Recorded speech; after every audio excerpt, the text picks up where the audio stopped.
വലതിനും ഇടതിനുമൊപ്പം NDAക്ക് മാപ്പ് വയ്ക്കാൻ ചൂലുമായി ആം ആദ്മി ആദ്യമായി മലപ്പുറത്ത്. PK കുഞ്ഞാലിക്കുട്ടിയോടാണെങ്കിലും പൊരുതാനുറച്ച് AAP സ്ഥാനാർത്ഥി അബൂബക്കർ.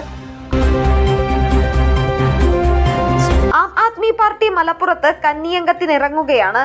എതിരിടാനുള്ളത് മല്ലന്മാരോടാണ് എന്ന തികഞ്ഞ ബോധ്യത്തോടെയാണ് മലപ്പുറം മണ്ഡലത്തിൽ AAP സ്ഥാനാർത്ഥിയായ അബൂബക്കർ തൊണ്ടുപുഴക്കൽ എത്തുന്നത്. എന്തുകൊണ്ട് ആം ആദ്മി പാർട്ടി ഈ തെരഞ്ഞെടുപ്പ് കേരളത്തിൽ മത്സരിക്കുന്നു?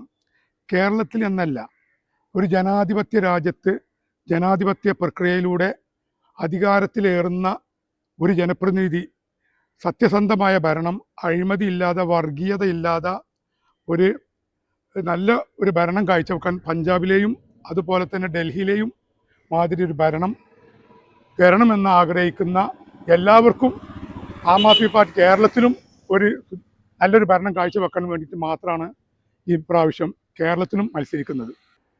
കേരളത്തിൽ നിന്നുള്ള ഇന്ത്യയിലെ ഒരുപാട് രാഷ്ട്രീയ പാർട്ടികൾ ജയിച്ച് അധികാരത്തിലേറി വന്നാൽ അവർ ഭരിക്കുന്ന അവരുടെ ഭരണസിരാകേന്ദ്രത്തിൽ അവർ ഭരിക്കുന്ന പാർട്ടി ഓഫീസിൽ ഇരുന്നാണ് ഭരണത്തെ നിയന്ത്രിക്കുന്നത്. അല്ലെങ്കിൽ ഒരു നാടിൻ്റെ വികസനവും പുരോഗതിയും തീരുമാനിക്കുന്നത് പാർട്ടി ഓഫീസിൽ വെച്ചാണ്. അവിടെ നിന്ന് വ്യത്യസ്തമായിട്ട് ആം ആദ്മി പാർട്ടി ചെയ്യുന്നത് അതിൻ്റെ നിയമനിർമ്മാണ സഭകളിൽ നിന്നും ഗ്രാമസഭകളിൽ നിന്നും സ്വരാജ്യത്തിൽ അധിഷ്ഠിതമായ വികസനങ്ങളാണ്. അപ്പോൾ എന്താണ് മാറ്റം എന്താണെന്ന് വെച്ചാൽ അതിൽ അഴിമതി ഉണ്ടാകില്ല, അതുപോലെ തന്നെ ഒരു വിവേചനം ഉണ്ടാവില്ല, സുതാര്യമായിരിക്കും എന്നുള്ളതാണ് ആം ആദ്മി പാർട്ടി മുന്നോട്ട് വെക്കുന്നത്. അത് കേരളത്തിലെ ജനങ്ങൾക്കും അതിൻ്റെ അർഹമായ രീതിയിൽ കിട്ടണം എന്നുള്ളത് കൊണ്ട് തന്നെയാണ് ഈ പ്രാവശ്യം ആം ആദ്മി പാർട്ടി ഒറ്റയ്ക്ക് നിന്നുകൊണ്ട് തന്നെ ഒരു മുന്നണിയുടെയും പിന്തുണയില്ലാതെ മത്സരിച്ചു കൊണ്ടിരിക്കുന്നത്. അപ്പോൾ അതുകൊണ്ട് ഇതിലേക്ക് വേണ്ടി എല്ലാവരെയും ആം ആദ്മി പാർട്ടിയിലേക്ക് ക്ഷണിക്കാൻ, അല്ലെങ്കിൽ ആം ആദ്മി പാർട്ടി എന്ന ഈ നന്മയുടെ രാഷ്ട്രീയത്തിലേക്ക് എല്ലാവരും ക്ഷണിക്കാൻ കൂടിയാണ്, ഇതൊരു പ്രതിഷേധം എന്നുള്ള രേഖപ്പെടുത്തലും കൂടിയാണ്. പിന്നെ അതുപോലെ തന്നെ ഈ കുഞ്ഞാലിക്കുട്ടിയെ പോലെയുള്ള വലിയൊരു ലെജൻഡറി ഒപ്പം നിന്ന് മത്സരിക്കുക എന്നുള്ളത് ഞങ്ങളെ സംബന്ധിച്ചിടത്തോളം ഒരു വലിയ ടാസ്ക്കാണെന്ന് നമുക്ക് അറിയാം. എന്നിരുന്നാൽ പോലും ജനങ്ങൾ ഒരു ബദലിനെ ആഗ്രഹിക്കുന്നുണ്ട്, ഒരു നല്ലൊരു ബദൽ. LDF UDF അല്ലാത്ത മൂന്നാമത് വരുന്നൊരു BJP ആണ്. ആം ആദ്മി പാർട്ടിയുടെ നയത്തിൽ ആം ആദ്മി പാർട്ടി എപ്പോഴും മുന്നോട്ട് വെക്കുന്ന മുഖ്യ ശത്രു എന്ന് പറയുന്നത് BJP ആണെങ്കിൽ രണ്ടാമത് എടുക്കുന്നത് അഴിമതിയാണ്. ഈ അഴിമതി രണ്ടു കൂട്ടരും ഈ കാര്യത്തിൽ തുല്യമായിട്ട് അഴിമതിയെ കൂട്ടുപിടിക്കുന്ന ഒരു സ്ഥിതിവിശേഷമാണുള്ളത്. അപ്പോൾ ആ നന്മയുടെ രാഷ്ട്രീയത്തിലേക്ക് എനിക്ക് വേണ്ടി നിങ്ങളെല്ലാവരും ഒരു വോട്ട് വിഹിതമായി ചെയ്യണമെന്ന് മാത്രമാണ് ഈ അവസരത്തിൽ അഭ്യർത്ഥിക്കാനുള്ളത്. അഴിമതിയില്ലാത്തതും ജനങ്ങൾക്ക് വൈദ്യുതി അടക്കമുള്ള അടിസ്ഥാന സൗകര്യങ്ങൾ സൗജന്യമായി നൽകുന്നതുമായ AAPയുടെ ഡൽഹിയിലെയും പഞ്ചാബിലെയും പദ്ധതികൾ കേരളത്തിലും നടപ്പാക്കുമെന്ന് ജില്ലാ ട്രഷറർ ആബിദ് മലപ്പുറം പറയുന്നു.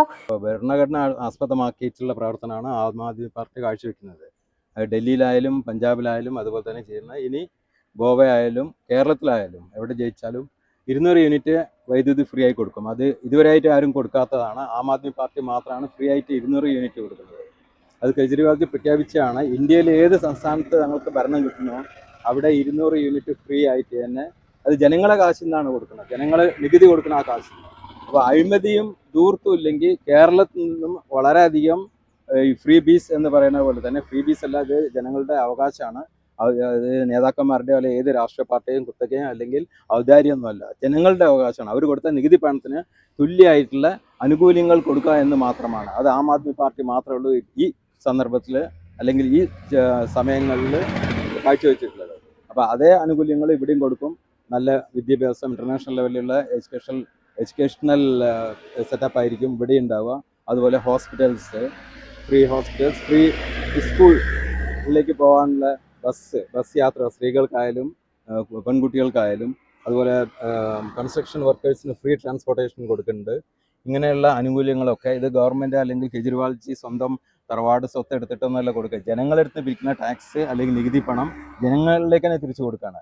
അവിടെ ഡൽഹിയിലായാലും പഞ്ചാബിലായാലും ഓരോ കുടുംബാംഗങ്ങൾക്കും 20,000 രൂപ വരയ്ക്ക് ലാഭം ഉണ്ടാക്കുന്ന രീതിയിലാണ് എല്ലാ ആനുകൂല്യങ്ങളും കൊടുക്കുന്നത്. അത് കേരളത്തിലുള്ള നല്ലൊരു ജനസംഖ്യ ആഗ്രഹിക്കുന്നുണ്ട്. അതുപോലത്തെ ഒരു ഭരണം ഇവിടെ വരണം, അഴിമതിരഹിത ഭരണം ഇവിടെ വരണം, അല്ലെങ്കിൽ ധൂർത്തില്ലാത്തൊരു ഭരണം ഇവിടെ വരണം എന്ന് ജനങ്ങൾ തന്നെ ആഗ്രഹിക്കുന്നുണ്ട്. അതിൻ്റെ മുന്നോടിയായിട്ട് ഞങ്ങൾ ആദ്യമായിട്ടാണ് ഇവിടെ ചുവടുവയ്പ്പ് നടത്തുന്നത്. അപ്പോൾ ജനങ്ങളോട് പ്രത്യേകിച്ച് അഭ്യർത്ഥിക്കാനുള്ളത്, ഒരു അവസരം ആം ആദ്മിക്ക് തരണം ഇപ്രാവശ്യം. ആ ഒരു അവസരത്തിലൂടെ ഞങ്ങൾക്ക് തെളിയിക്കാൻ പറ്റും എന്നുള്ള പൂർണ്ണ വിശ്വാസമുണ്ട്. വേങ്ങരയിൽ നിന്ന് മലപ്പുറത്തേക്ക് വന്ന കുഞ്ഞാപ്പയെ എതിരിടാൻ വേങ്ങരയിൽ നിന്നും ചൂലും പിടിച്ച് മലപ്പുറത്തെത്തിയ ബക്കർ തൊണ്ടുപുഴയ്ക്കൽ വലിയ ആത്മവിശ്വാസത്തിലാണ്. Nandana Babu, SS news, Malappuram. ഇത്രയേ ഉള്ളൂ. അഴിമതിയും വർഗീയതയും ഇല്ലാത്ത സുസ്ഥിരമായ ഒരു ഭരണം കാഴ്ചവെക്കുക എന്നുള്ളത് മാത്രമാണ്. അത് എല്ലാ ആം ആദ്മി പാർട്ടി ഭരിക്കുന്ന സംസ്ഥാനങ്ങളും ഞങ്ങൾ അടിസ്ഥാനപരമായ മുദ്രാവാക്യം അത്രയേ ഉള്ളൂ. അത് ഇനി മറ്റുള്ള രാഷ്ട്രീയ പാർട്ടികൾ ചെയ്താൽ അത് മതി, ഞങ്ങൾ തന്നെ ഭരിക്കണം എന്ന് ഞങ്ങൾക്ക് നിർബന്ധമൊന്നുമില്ല. ഭരിക്കുന്നവർ നന്നാകുക, ഇത് മാത്രമാണ് അടിസ്ഥാന